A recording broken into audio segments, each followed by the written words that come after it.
اچھا میری بات سنیں، میں صرف یہ عمران خان کی بات نہیں، آپ اپنی یہ عمران خان نے نہیں کہا، لیکن میں بات کر دیتی ہوں کہ پہلے یہ بتائیں کہ اگر وہ سیریس ہیں تو کیا اتنا مشکل ہے کہ کمیٹی عمران خان کو مل لے جیل میں آ کر؟ اگر وہ سیریس ہے، میرا نہیں خیال کہ وہ سیریس ہیں، اگر وہ سیریس ہوتے، عمران خان نے 2 مطالبات دیے، آپ سب خود سن رہے ہیں، پچھلے 2 مہینے 1 مہینہ ہو گیا ہے، وہ تب سے کیا کہہ رہے ہیں، لیکن یہ جو 9 مئی والا ہے یہ تو عمران خان پچھلے 1.5 سال سے کہہ رہے ہیں، پونے 2 سال سے، کہ 9 مئی کے لیے آپ ایک جوڈیشل کمیشن بنائیں۔ عمران خان نے کون سی بات کی ہے جو ایکسیپٹیبل نہیں ہے؟ یہ تو رول آف لا کے اندر یہ تو ریکوائرمنٹ ہوتی ہے کہ آپ ایک جوڈیشل کمیشن بنائیں، بہت سینئر جوڈیشل کمیشن بنائیں، تاکہ وہ ان کی گائیڈنس کے نیچے کوئی جے آئی ٹی بیٹھے، وہ لوگ بٹھائیں، اور تاکہ سب کو قبول ہو ان کی ڈیسیژن۔ اس وقت ہمیں تو اپنے جوڈیشری پہ اعتماد کرنا ہے، کہ وہ ان پہ نہیں کریں گے تو پھر کس پہ کریں گے؟ حکومتی اراکین تو اپنے ذمے کچھ بھی نہیں لے رہے، وہ کہہ رہے ہیں جی یہ اپنا ریٹرن چارٹ آف ڈیمانڈ دے دیں، ریٹرن دے دیں تحریری جو بھی ان کے مطالبات ہیں، تو پھر ہم بات کریں وہ گے۔ لگ رہا ہے کوئی بیوروکریسی ہے کہ میری بات سنیں، بول بول کے تھک گئے، ایک جوڈیشل کمیشن ہے اور پرزنرز کو رہا کر دو، وہ جا کے جن کو انہوں نے بتانا ہے، رپورٹ کرنا ہے، کیونکہ وہ میں جو سننے میں آ رہا ہے، جو یہیں پہ ہم نے جب ہم کل آئے ہوئے تھے تو جو ساؤنڈ بائٹ سنائی دے رہی تھی کہ ان کے تو لوگ اپنے کہہ رہے ہیں، نون لیگ کہتے ہیں، اوپنلی کہتے پھر رہے ہیں کہ جو ہمیں آرڈر آئے گا ہم وہی کریں گے۔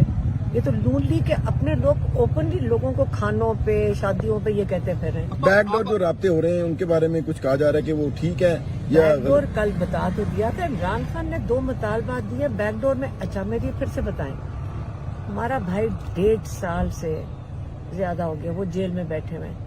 کیا بیک ڈور اگر کرنا ہوتا تو ان کو پہلے دن نہیں کر دینا چاہیے تھا کہ میرے سامنے 200 کیسوں کا پہاڑ ہے، میں ڈیل کرتا ہوں بیک ڈور سے اور باہر نکل جاتا ہوں؟ کچھ آفرز ہوئی ہیں ڈیلز ان کو؟ نہیں جی، پہلے دن سے آفرز آ رہی ہیں ڈائریکٹلی، پھر سے میں بتا دوں ہمیں کوئی نہیں آئی کبھی کسی کو، لیکن ڈیلیں ماشاءاللہ اتنی ہے کہ ہر بندے کو پتہ ہے ساروں کو پتہ ہے، ہم جس دن سے سن رہے ہیں ہر ایک کے پاس نہیں میری بات ہے، ہر ایک کے پاس ایک سورس ہے۔ اب تو آئی ایس آئی کی کوئی سیکریسی بھی کوئی نہیں ہے، میں تو کہنا کہ آئی ایس آئی کو تھوڑا سا خیال کرنا چاہیے، ہماری ایجنسیوں کو، ہر بندے کو پوچھو کہتے ہیں میرا سورس ہے۔ میں تو بڑی اوفینڈ ہو جاتی ہوں کہ ہر ایک بندہ ایک بندے کو جانتا ہے جو ان کا سورس ہے، اب وہ سورس سنیں، اور وہ سورس یہ کہتا ہے، پہلے کہتا تھا ہمیں انفارمیشن جو آتی تھی سورس سے کہ جی 3 سال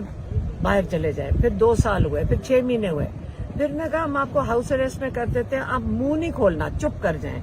آپ یہ نظام چلنے دیں، چوری والے جو مینڈیٹ والے ہیں ان کا نظام، یہ ساری چیزیں تو آپ سمجھ لیں کہ سن کے اگر عمران خان نے ہمیشہ رول آف لا کی بات کی ہے اور انہوں نے یہ کہہ دیا کہ ایک جوڈیشل کمیشن بنائے جو یہ 9 مئی کا بھی کرے اور 26 نومبر کا بھی انویسٹیگیٹ کرے۔ ایک طرف خان صاحب اسی عدلیہ پہ عدم اعتماد کر رہے ہیں، وہ کہہ رہے ہیں آئینی عدالتیں بنائی گئی، سپریم کورٹ کو جو کنٹرول کر لیا گیا، اب اسی عدالت سے وہ جوڈیشل کمیشن چاہتے ہیں، تو یہ تو تضاد ہے اس بات میں۔ نہیں، آپ بتا دیں کہاں جائیں، آپ اور ہم کہاں جائیں گے؟ ہم نے اپنی عدلیہ پہ امید تو رکھی ہوئی۔ آج مجھے بتائیں کہ جن ججز نے عامر فاروق کو، کس کو نہیں پتا آج تک عمران خان نے کوشش کی ایک آدمی کے لیے کہ آپ کو سب کو نظر آ رہا تھا کہ وہ ہمارے کیسز کس طرح لٹکا رہا تھا اور سزا نہیں دینا چاہتا تھا، کھلم کھلا ہو رہی ہے، کھلم کھلا۔ قاضی فائزی صاحب منہ سے بولتا تھا، اس کی جو دیکھیں ایک جج کی کہاں سے پہچان آتی ہے، اس کی جو وہ فیصلے دیتے ہیں نا، جج کی پہچان اس کے فیصلوں سے ہے۔ جج جب ایسے فیصلے دینا شروع کر جو انلیگل ہوں اور انکانسٹیٹیوشنل ہوں اور اسی کوئی سزا بھی نہ ہو پاکستان میں، تو جب انلیگل اور انکانسٹیٹیوشنل ہوں گے تو لوگوں کو سمجھ آ گئی جاتی ہے۔ ایک سیکنڈ جب انکانسٹیٹیوشنل دیں گے، لیکن کیا ہم اپنے سارے ججز سے نا امید ہو جائے؟ نہیں، آپ ان کے سب کے فیصلے دیکھ لیں ججز کے، ہم اپنے جج کو جج کریں گے اس کے فیصلوں سے۔ اگر یہاں پہ جو بیٹھ کے جنہوں نے عمران خان کو فیصلے دیے، آج دیکھ لیں ان کو ترقی دینے کی کوشش ہو رہی ہے، ان کے فیصلے اتنے خراب تھے کہ آپ جج کو دیکھیں کہ یہاں کے فیصلوں کی وجہ سے اتنے خراب انہوں نے کیسز کیے، آپ لوگوں نے دیکھے، جب آپ ہائی کورٹ میں گئے تو کیسز ختم ہو گئے، وہ ایک ٹانگ پہ نہیں کھڑے ہو سکے۔ اسی طرح ابھی عمران خان نے کہا ہے کہ آپ سینئر موسٹ سپریم کورٹ کے ججز سے ایک کمیشن بنائیں